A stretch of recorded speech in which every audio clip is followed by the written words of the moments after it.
পরীক্ষার সময় আপনার অন্তরের অনেক গুণ বাইরে বেরিয়ে আসে। এমন কোনো শক্তির উদ্ভব হয় যার বিষয়ে আপনি নিজেও জানতেন না, ঠিক কিনা? তাই এই পরীক্ষাকে কখনো ভয় পাবেন না। বিশ্বাসের সাথে নির্ভীক হয়ে এটার সম্মুখীন হন। দিনের শেষে এই পরীক্ষা শুধুই আপনাকে উজ্জ্বল করবে, আপনাকে আরো শ্রেষ্ঠ করে তুলবে। তাহলে আসুন আমার সাথে ভালোবেসে বলুন, রাধা রাধা। ভগবান আর ভুল, এই দুই একই অক্ষর দিয়ে শুরু হয়। শুধু তাই নয়, এদের দুজনের রাশিও সমান। এবারে আপনারা বলবেন যে ভগবান, ভুল, এদের মধ্যে কিভাবে মিল থাকতে পারে? অনেক বড় মিল আছে। না শুধু এ এক অক্ষর দিয়ে শুরু হয়, বরং এদের বিজয় মন্ত্রটাও এক। ভগবানকে মানুন, তাকে বিশ্বাস করুন, তাকে স্বীকার করুন। এটা করলে মনের দৃষ্টি থেকে ভগবানকে দেখা যায়, আর উনি আপনাকে সমৃদ্ধ করে তোলেন। ভুলের সাথেও এটাই ঘটে। নিজের ভুল স্বয়ং মেনে নিলে, স্বীকার করে নিলে, সব কিছুই স্পষ্টভাবে দেখতে পাবেন। যেদিন থেকে আপনি নিজের ভুল মেনে নিতে শিখবেন, সেদিন থেকে সেই ভুল শোধরানোর প্রক্রিয়াও শুরু হয়ে যাবে। আপনি বুঝে যাবেন নিজের ভুল কিভাবে শোধরাতে হয়। তাই মনে রাখবেন, নিজেকে শ্রেষ্ঠ করে তোলার জন্য নিজের ভুল স্বীকার করা অত্যন্ত প্রয়োজনীয়। এই জীবনে শান্তি আনার জন্য ঈশ্বরকে মেনে নেওয়াও অত্যন্ত প্রয়োজনীয়। সবসময় নিজের গুণ এবং নিজের দোষ মনে রাখবেন। আজীবন সুখী থাকবেন। রাধা রাধা। আমরা সবসময় চাই যে এই সংসার আমাদের জ্ঞানী বলবে, বুদ্ধিমান বলবে, বুঝদার বলবে, কিন্তু মূর্খ, মূর্খ যেন কেউ না বলে। মূর্খ শব্দটা আমরা কেউ শুনতে চাই না, দূরে পালাতে থাকি। কিন্তু একটা সত্যি সবার কাছে অজানা, যে মূর্খ হওয়া হলো বুদ্ধিমান হওয়ার দিকে সর্বপ্রথম পদক্ষেপ। আপনি যত খুশি দিগ্গজ জ্ঞানী মানুষদের সাথে আলাপ করুন, যত ইচ্ছে কথা বলুন, যতই জ্ঞানের কথা আলোচনা করুন, অভিজ্ঞতা মূর্খ হবার পরেই পাওয়া যায়, তাই নয় কি? মূর্খ হবার পরে আপনি এটা বুঝতে পারবেন যে কি করা উচিত নয়। জ্ঞানী ব্যক্তি আপনাকে এটা বলবেন যে কি করা উচিত। আর এই সংসারে কি করা উচিত তার থেকেও অনেক বড় জ্ঞান হলো কি করা উচিত নয়। সেই জন্য সব সময় মনে রাখবেন, আপনার করা কিছু ভুল, আপনাকে যদি কেউ মূর্খ বানিয়ে থাকে, ছল চাতুরি করে থাকে, তাহলে কোনো ব্যাপার নয়। এটা শেষ পর্যন্ত আপনাকে আরো বুদ্ধিমান করে তুলবে। এই মুহূর্তে ধন্যাত্মক থাকুন। এই সংসার আপনাকে অবশ্যই জ্ঞানী বলবে। রাধা রাধা। আপনি কি কখনো একজন মালিকে একটা বাগানের যত্ন নিতে দেখেছেন? যদি কখনো একটা গাছে উই ধরে যায়, মালি তখন শুধু সেই গাছের নয়, সমস্ত বাগানের চিকিৎসা করায়। আপনারা হয়তো বলবেন, এ কেমন মূর্খতা? যখন উই একটা গাছে লেগেছে, সমস্ত বাগানের চিকিৎসা কেন করাতে হবে? এ তো অযথা পরিশ্রম করা। কিন্তু মালি খুব ভালো করে জানে যে উই হয়তো একটা গাছে লেগেছে, কিন্তু তা সমস্ত বাগানকে নাশ করে দিতে পারে। এবার মালির এই শিক্ষা, এই জ্ঞান অন্য অনেক জায়গাতে প্রযোজ্য। এই সংসারে আমরা শুধুমাত্র নিজের পরিবারের কথাই চিন্তা করি, তাদের যত্ন নিই, চেষ্টা করি যেন তারা ভালো থাকেন, সুখে থাকেন। আর সেই সময় এই সমাজের কিছু বিরোধী মনোভাব এই সমাজকে গ্রাস করে ফেলে, এই সমাজকে নষ্ট করে ফেলে। কিন্তু আমাদের নজর শুধু আমাদের পরিবারে থাকে। সেই জন্য যখন কথা ওঠে রাষ্ট্রের, দেশের, তখন তার জন্য সিদ্ধান্ত নিতে হবে, তখন তার জন্য ত্যাগ করতে হবে।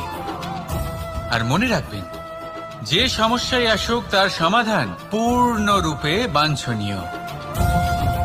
এই সংসারে প্রত্যেক ব্যক্তি যদি নিজের পরিবারেরও খেয়াল রাখেন এবং সমাজেরও খেয়াল রাখেন এবং সঠিকভাবে এই দেশেরও খেয়াল রাখেন, তবেই এই দেশ সম্পন্ন হতে পারবে।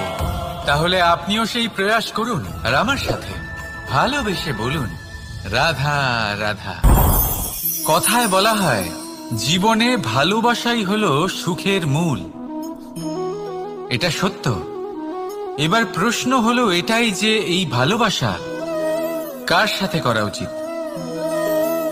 যদি আপনি কিছুক্ষণের জন্য সুখ পেতে চান, তাহলে ভালোবাসুন নিজের রুচি মতো। যদি আপনি কিছুদিনের জন্য সুখ পেতে চান, ভালোবাসুন নিজের বন্ধুদের। যদি আপনি কয়েক মাসের জন্য, কয়েক বছর বা অনেক বছরের জন্য সুখী হতে চান, তাহলে ভালোবাসুন নিজের পরিবারকে, মাতা পিতা, নিজের সন্তান, স্বামী স্ত্রী, নিজের আত্মীয়দের। কিন্তু যদি আপনি চিরকালের জন্য সুখী হতে চান, তাহলে ভালোবাসতে হবে শুধু নিজের কর্মগুলিকে। কারণ সম্পর্ক যেমনই হোক না কেন, কখনো না কখনো ভেঙে যাবেই।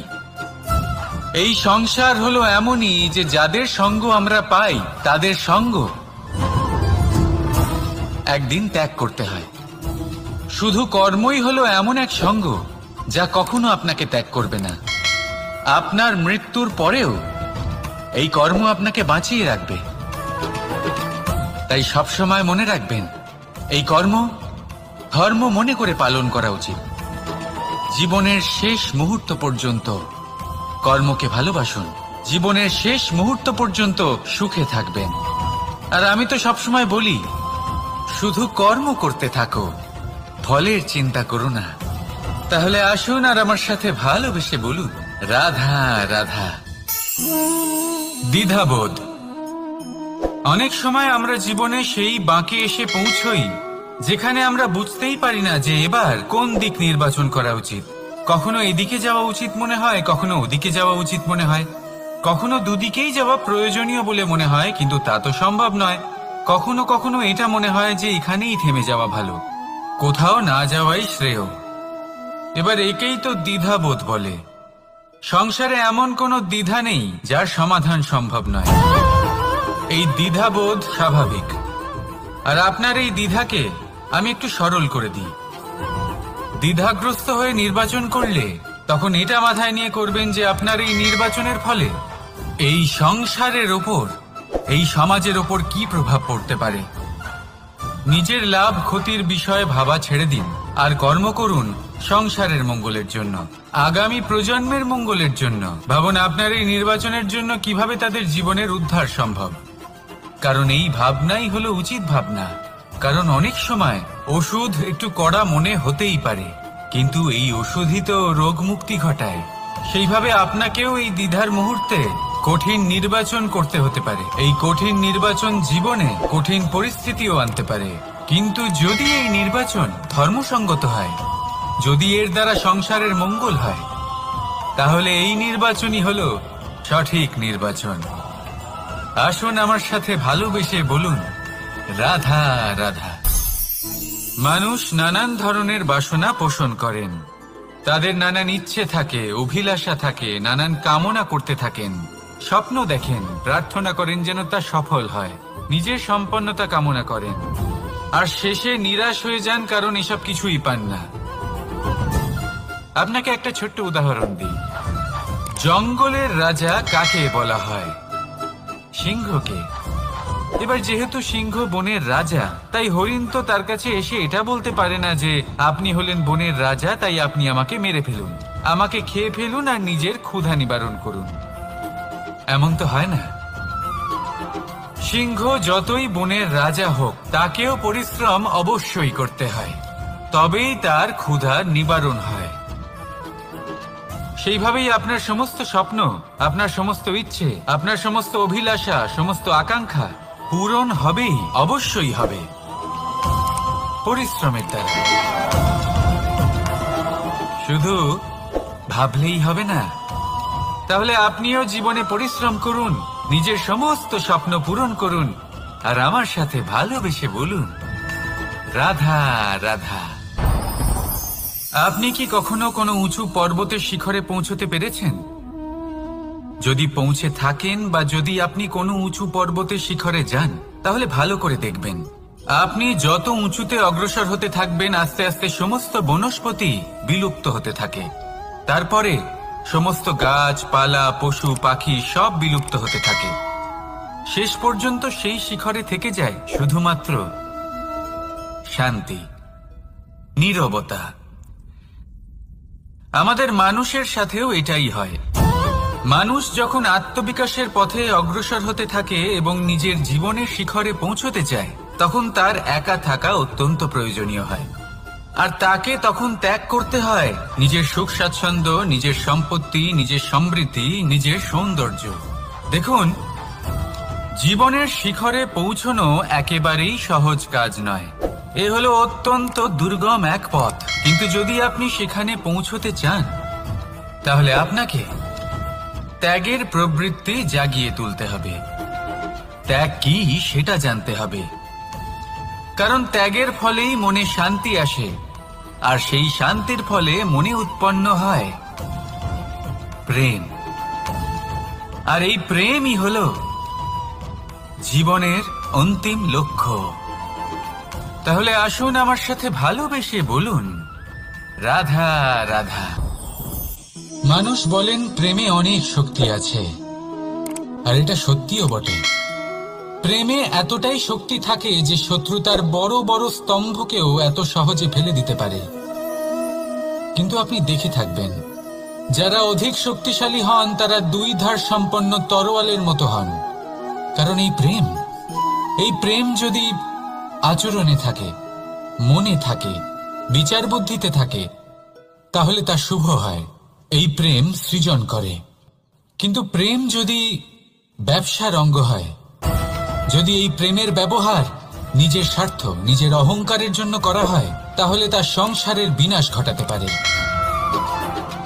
রাধা প্রেমের ব্যবহার করেছে শাম্বের কারণে, আর শাম্ব সেই প্রেমের ব্যবহার করেছে নিজের অহংকার, নিজের স্বার্থ সিদ্ধির জন্য।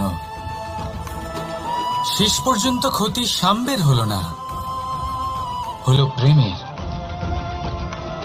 তাই মনের মধ্যে প্রেম ভাব অবশ্যই রাখুন, নিজের আচরণেও প্রেম ভাব বজায় রাখুন, কিন্তু সতর্কও থাকবেন আপনার এই প্রেম, একে নিয়ে কেউ ব্যবসা না করে ফেলেন। আসুন আর এই ভালোবাসার সাথেই বলুন, রাধা রাধা। সত্য, এই সত্য আসলে কি?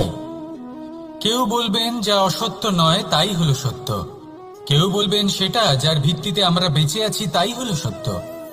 কিন্তু সত্য আসলে কি? তার থেকেও বেশি গুরুত্বপূর্ণ হলো এটা বুঝতে পারা যে সত্যের ব্যবহার কিভাবে করা উচিত।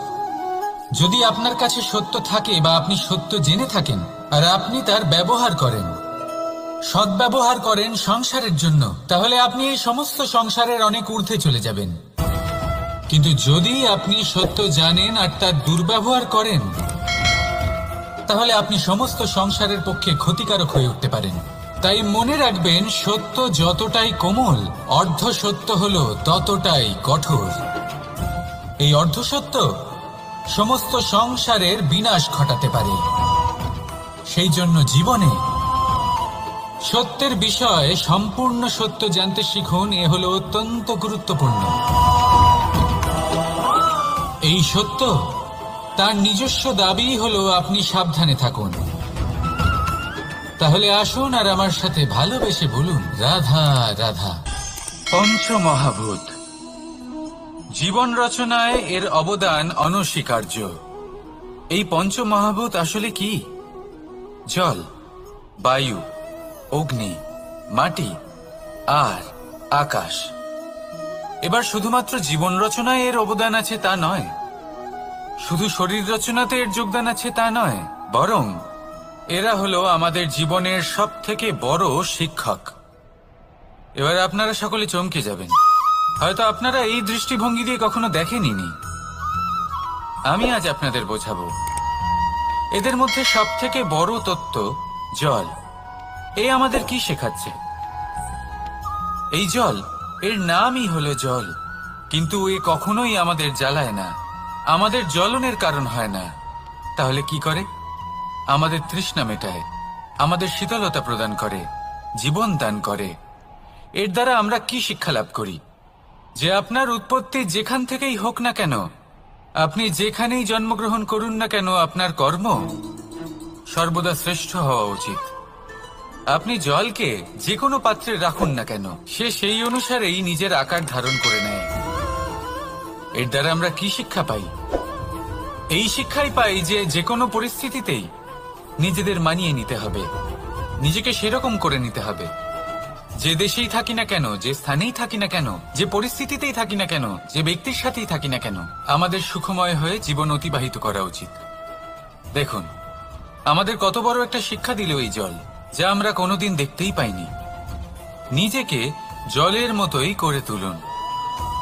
সুখের ধারায় স্বাচ্ছন্দ্যে প্রবাহমান হতে থাকবেন আপনি। নিজের আকারকে ভেঙে ফেলুন, নিজের সীমা লঙ্ঘন করুন। আপনি অবশ্যই একদিন মহানুভবতা অনুভব করবেন। তাহলে আসুন আর আমার সাথে ভালোবেসে বলুন, রাধা রাধা। জীবনের পঞ্চমহাভূতের দ্বিতীয় তত্ত্ব হল মাটি, ভূমি, ধরা, যে ধারণ করে, যা আমাদের সকলকে ধারণ করে, ভালো হোক বা মন্দ, নিজের কর্তব্য পালন করে। আর এটাই শিক্ষা আমাদের জন্য। আমাদেরকেও আমাদের সকল কর্তব্য পালন করতে হবে, তা সে আমাদের নিজেদের প্রতি হোক, আমাদের পরিবারের প্রতি হোক, সমাজের প্রতি হোক বা ঈশ্বরের প্রতি। এই শিক্ষা আমাদের মাটি দিয়ে থাকে। এ আমাদের পদতলে পিষ্ট হয়েও তার বদলে আমাদের বনস্পতি প্রদান করে। অগ্রসর হতে পদক্ষেপ নেওয়ার সময় আমরা পা দিয়েই ধরিত্রীকে পিছনে ঠেলি, কিন্তু এই মাটি আমাদের ঘৃণা করে না। সে আমাদের পরবর্তী পদক্ষেপের জন্য অপেক্ষা করে আর স্বাগত জানায়।